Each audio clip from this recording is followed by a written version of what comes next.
Are you fascinated by the paranormal and want to hear about encounters that have happened to real-life people in real-life places? Do you need a drink to calm those nerves after hearing some scary stories? You're listening to Booze and Bourbon. Well, we invite you to grab a drink, whether it's a coffee or something with a little bit more spirit in it. Grab a blanket, snuggle in, because I'm Kim and that's Jen, and we're Booze and Bourbon. Due to the fact that Jen and I are recording from our hotel room, the audio quality that you're going to hear in the next little segment might not be the greatest. So I apologize for that. But when we get into the storytelling, everything will be back to normal. Thanks so much, guys. Welcome back, everybody, to a lovely and new exciting episode from Booze and Bourbon. Howdy. How you doing, Jen? Good. It's nice to be beside you. I agree. It's nice to be beside you. You smell wonderful. Really? Thank you. I mean, it's my natural musk, so It's a beautiful natural mask. Yes. perhaps I just smell like bourbon. I think it's creeping a little bit into the pores, you know? Yeah, maybe at this point. So Jen and I are on location, and we are filming for the TV show Haunted. And so we're having quite a time together. We are, and I mean, we weren't like professional ghost hunters before, but we feel like we're really coming around. The equipment that we get to use is amazing. Yeah, there's some super cool equipment, especially the Boo Bear, which I'm sure we'll get into at some other point, but it's a very exciting piece of equipment / toy. Yes, it is. So I don't really feel like I need to ask you how you're doing, but our listeners don't know how you're doing. How are you doing this week, Jen? I mean, it's been a good week. We are, like we said, filming. We can't really discuss much, but we are tired because we stay up late. Yeah, it's definitely the latest I've ever stayed up and worked for consecutive nights. Mm-hmm. You know, back in the day when you would go out and get hammered and stay out until 2 or 3, that's different. But this is like, you're not drinking and you're just wide awake with all that's around you. Wide awake with all the other things from other dimensions and other worlds. Yes, exactly. Yeah. Although we still try to make light of the situation, sometimes it's not so light. Mm-hmm. I know. Like I said, can't really get into too much about it, but we can say we've been freaked out. Mostly, yes. For sure. But speaking of light, our discussions and stories that we're going to be sharing today are much darker. Darker in a sense of there isn't a whole lot of light in a jail. Oh, yeah. And much less in this particular jail as well. Yeah, so we're going to get into some really good stories later about a jail that's here in Ontario, Canada. But before we go any further, we're going to talk about this lovely rye whiskey we have here in front of us. EH Taylor Straight Rye whiskey. Came from my grandfather. Just judging, but maybe it did. Probably. Here's yours. Oh, yes. Well, doesn't matter. You can take another one. We'll do a little clinky clink. Cheers to you. What do you smell? I smell a lot of Taylors in my cup. I smell a lot of EHs in my cup.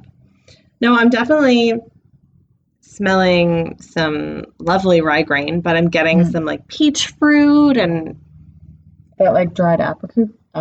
Absolutely dried apricot. Yes, for sure. All right, I'm going to take a little sip. Yeah, I'm getting some fruitiness as well and some oak. It's peppery, but it has a lighter burn. Yeah. Does nice things to the bourbon pocket. Sure does. It's lit. And I feel like the lingering sort of flavor would definitely be rye forward. So I'm getting some sweetness and I don't know, this is amazing. It has a beautiful color to it. It does. It does. And Jen, when we were in Kentucky last year, didn't you take a picture of a really old? Yes, And I feel like we should add it to our photo album there because it doesn't exactly look the same as this It bottle. said Old Taylor but it's instead an of, Old Taylor. but it had the same color label and all that kind of stuff. Right, from pre-prohibition. Yes, I exactly. think of my words out, but it was pretty similar in the bottle, and it actually, do you remember, we tried one, and I don't think it was the Taylor, It was the Old Crow. Old Crow. Oh my but God, it was so good. it looked like this. It Like still had a beautiful color, and Mhm. it tasted delicious. Agreed. Mhm. Agreed. So cheers to that. And of course, we can't go any further in this episode before we play a little game. Do you want to play Would You Rather with me? Yes. Jen, Mhm. would you rather come back as a ghost that was completely stuck in an old jail? Or would you like to come back as a ghost that occasionally came into the jail and banged on the jail cell doors and just scared the crap out of people every now and then? I most definitely take pride in the fact that I would be the most annoying ghost, or at least really strive to be that. Mm-hmm. So I feel like I would want to bang on doors and probably also mess with people's stuff, like Mm-hmm. pluck them in the forehead in the middle of the night when they're sleeping, and Just like a little flick. tie bows in their toilet paper. Oh, that's a good one. I've never even It's heard very of that pretty, before. but it's annoying when you Yeah. really need a full square. Okay. Yeah, so I'll be the annoying Just coming bang in, on the coming bang on in everything. every now and then. Yeah. All right. I like it. So would you rather be Yes. not a ghost? Just kidding. Go ahead. Not a ghost, but we'll say, and I don't want to say like that you're arrested either and you're put in jail, but just a patron or like an overnight stayer in Like, either. Are you trying to say I was in the drunk tank? Well, we'll call it the drunk tank. I don't even know if they have that there, but in Alcatraz or rather in our own home of Ontario, Canada, the Don Jail. I think Alcatraz would have been a trip.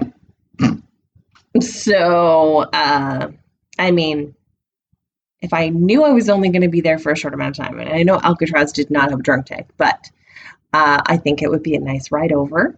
Oh, yeah. You go to an island, so it'd be like a little cruise in the bay. Mm-hmm. And then on my way back, I'd also get the sea salt hair don't care. Oh, yes, that's true. Yeah.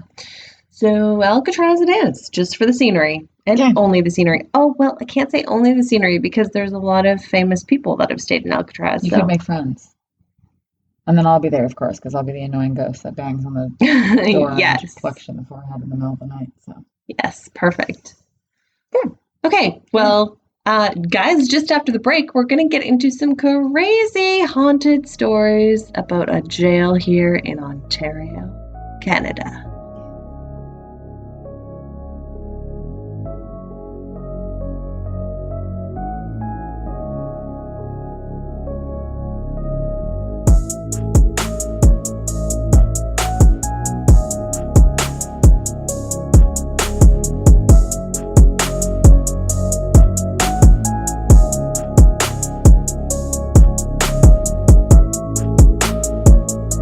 okay, guys, so we're going to get into a somewhat, interesting story, maybe because I like jails. Weird thing to say, I know, but this one just seemed like a cool one because there was a lot of, kind of high profile criminals in there, and, it's definitely haunted. So we felt like we should share it with you.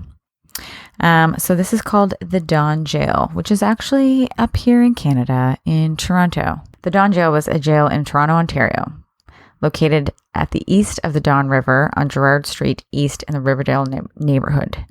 The original building was completed in 1864 and was renovated in recent years, reopening in 2013 to serve as the administrative wing of Bridgepoint Active Healthcare, a rehabilitation hospital located adjacent to the jail. Prior to its adaptive reuse as part of a healthcare facility, the building was used as a provincial jail for remanded offenders and was officially known as the Toronto Jail.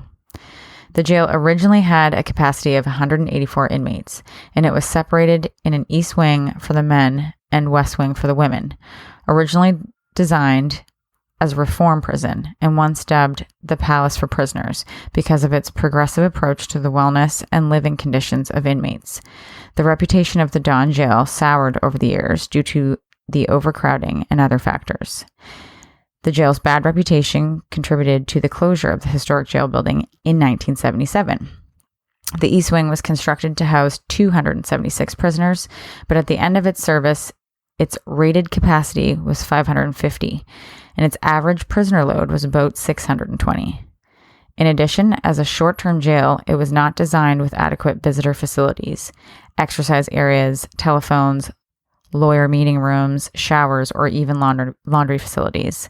However, the average stay was 30 to 90 days, and many prisoners were kept there for months. It was often overburdened by a large number of arrested persons awaiting arraignment. Before capital punishment was abolished in Canada, the Toronto jail was the site of a number of hangings. Starting with the execution of John Boyd in January 1908, hangings at the jail took place in an indoor chamber, which was a converted washroom at the northeast corner of the building. Previously condemned men had been hanged on an outdoor scaffold in the jail yard. The indoor facility was seen as an improvement because outdoor executions were quasi-public. At the hanging of Fred Lee Rice in 1905, crowds had lined surrounding rooftops to see something of the spectacle. The best-known Canadian hangmen, such as John Ratcliffe, Arthur Ellis, and Camille Blanchard, hanged men at the Toronto jail. The Toronto-based hangman Samuel Edwards, who worked during the Great Depression, carried out his first execution there in July 1931. 26 men were hanged on the jail's indoor gallows. The jail saw 3 double hangings: Roy Hottram and William McFadden in August 1921, Leonard Jackson and Stephen Sakan in December 1952, Ronald Turpin and Arthur Lucas on December 11th, 1962. Turpin and Lucas had each been convicted in separate murders, and their executions were Canada's last before capital punishment was abolished. In 2007, human remains were found on the jail's grounds during an archaeological assessment. From an article in the Globe and Mail, Toronto, The Forgotten 15, a rogues gallery of Toronto's most notorious criminals hanged in the Don Jail in the 19th and early 20th centuries and dug up a decade ago during a renovation, now rest again in an unmarked grave. It's a bare patch of grass and gnarled tree roots in a remote corner of St. James Cemetery, deep in the Rosedale Valley. Nearby graves have tombstones, some adorned with fresh flowers, but there is no stone on this spot. Lying here, anonymous and unmarked, are the remains of 15 of Toronto's most notorious criminals from the late 19th and early 20th centuries, all hanged at the Don Jail. Among them is George Bennett, the disgruntled former Globe employee who in 1880 confronted and shot the paper's founder, George Brown, a father of Confederation. The skeletons were found in 2007 when the notorious prison was being converted into the administrative offices for the new Bridgepoint Hospital next door. A press conference announced the find. An archaeological firm was called in to excavate the site and identify the remains. A documentary crew made a show for History Television. But then all of the hanged men were reburied in an unmarked grave in St. James Cemetery in December 2008, after a graveside ceremony conducted by an Anglican priest. So just to add in a little extra, I kind of was a little bit more drawn to this because a friend who has, we'll say, a friend of a friend, just to keep people out of this, basically get to stay there for a short visit, we'll say, and had mentioned that when he first walked into the prison, you could not only like feel the death, but smell the death in there. It was just a very extremely unpleasant feeling, I guess. Not that any prisons probably feel very pleasant, but I guess compared to some others, it was a very grim feeling. The layout, the setup, and just the whole feel was just very kind of unsettling. And he said that there was a lot of weird experiences for a lot of the inmates there. You know, there's obviously been some people that have gone in and done their own ghost investigations there, but from the prisoners that were just, you know, staying there themselves, apparently there was a lot more things happening that maybe people weren't aware of. Well, isn't that unsettling? I'm going to get into some haunted stories now about the Don Jail. So it has been known as one of Toronto's most haunted places. And back in 2005, a guard was making his rounds through the day area of the jail. This area is where the inmates would be allowed to access during the day to get some exercise. It has 2 sets of gates surrounding it, and only one can be opened at a time, so that as a prisoner enters the day area, the gate behind him must close before passing through the gate in the front. Within the day area, there is a punching bag suspended by a chain. Even through the night, the day area is lit somewhat so that guards can ensure there's no one there who shouldn't be. At 2 a.m. on a cool November night, the guard was making his rounds when an inmate yelled out that he had been woken up by someone hitting the bag. When the bag's hit, the chain that suspends obviously rattles quite loudly. But the guard, when speaking to the inmate, had a clear view of the prisoner and the punching bag. There was no one in the day area. In order for someone to hit the bag, they would have to had escaped the locked cells. The guard did a count. No one was unaccounted for. Later that night, when another guard was on rounds, 2 more inmates were woken up by the sound of the punching bag. This guard counted the inmates who were all locked up and could see that the punching bag was unattended and stationary. Then, further into that night, as 2 officers were making rounds together, another inmate complained of being woken by the sound of a punching bag. The guards looked out to the day area where the punching bag was, clearly swinging from being hit. That was from torontoghosts.org. Interesting. All right, so I got another one here from abandonedspaces.com in 2018. Constructed in the Renaissance Revival style, its grand exterior held many horrors deep within its walls. Many stories about the prison were born and spread, tales in which it was referred to as a hellhole for a good reason. The jail had a total of 180 cells, and at the time of construction, indoor plumbing was still considered to be a luxury. The inmates were given a bucket each, and that was to be their toilet. In a cell measuring 7.5 feet by 3 feet, that meant they were sleeping pretty close to their own excrement. That was in the beginning.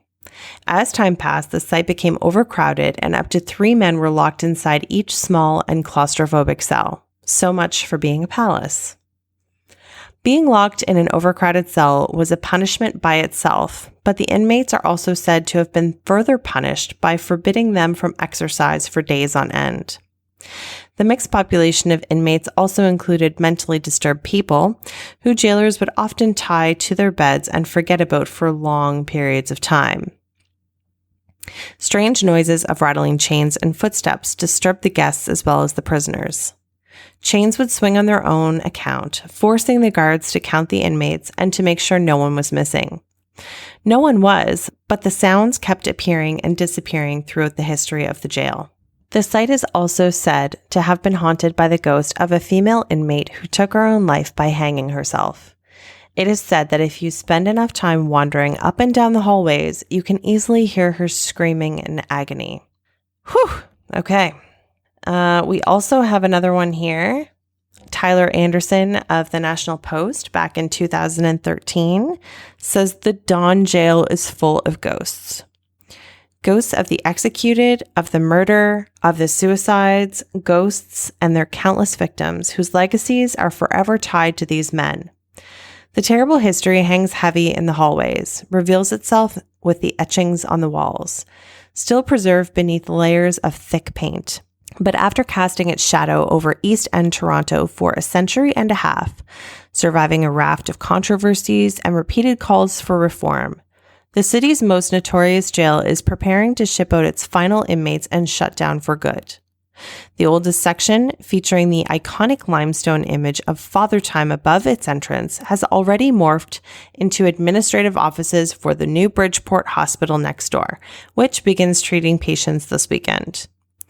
The rest of the Don, attached to the east end of the original building, will be decommissioned and torn down once the province opens its replacement, which is the Toronto South Detention Centre, this fall. So that was back in 2013. That's clearly up and running now. And also, we have to mention that there are some people who have actually managed to outwit the Don jail and escape. A gentleman by the name of Frank McCullough broke free back in 1919 by drugging one of his guards. He was recaptured. However, he was hung in June of that year.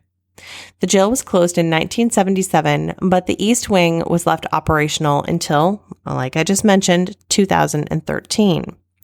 Part of the jail was demolished, and now it's part of the Bridgepoint Health Complex. The gallows and the death row cells were also preserved. So if you want to go get super creeped out, head on over to the Don jail. I know I want to go.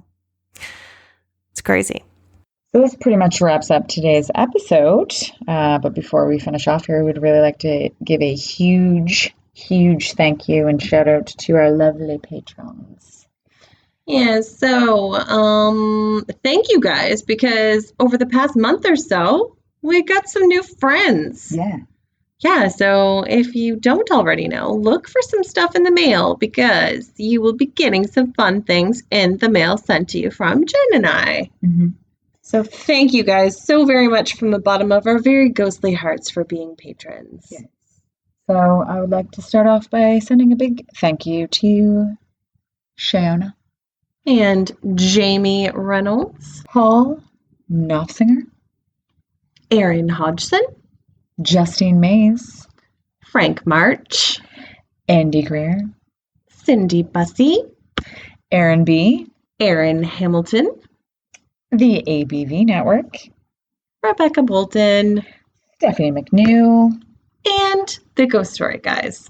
Thank you so very much. Thank you guys. And if anybody else wants to become a patron, you just need to go to patreon.com/boozeandbourbon, and you'll find all of our weird, wonderful ways there. It's our cult/secret society. And Jen, if people want to find out more about us on social media, where can they find us? Currently, we're on the front page of the Globe and Mail. But besides that, we are all on Instagram. And by we are all, that's us and our ghostly friends Oh, yes, of course. that follow us around. Instagram, Booze and Bourbon. Facebook, Booze and Bourbon, the podcast. We sometimes show ourselves on YouTube. We're also on Twitter. Yes. That We sounded don't really... show ourselves, but sometimes we have videos on YouTube. Show me your booze, Jen. Only the special patrons get that. No, that sounds more like an OnlyFans page. Yeah, so anyway, guys, and if you want to subscribe to any of our podcasts, you can find us on pretty much any podcasting platform. We also have the audio versions of our episodes on YouTube.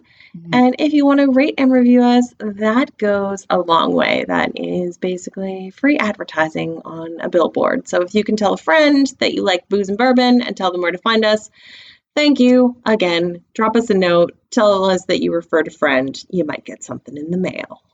And we also do appreciate you to all send in your own stories and or even some would you rather questions that you would like me and Kim to ask each other. Yeah, that's a great idea. Yeah, so you can send those to Booze and Bourbon, so BOOSAND, bourbon@gmail.com. Thank you all so much. Thank you. Come again. Booze and Bourbon is part of the ABV Network. For more information or to advertise on the show, please head over to abvnetwork.com. Thanks for listening, and cheers. This has been a Steve Akeley production.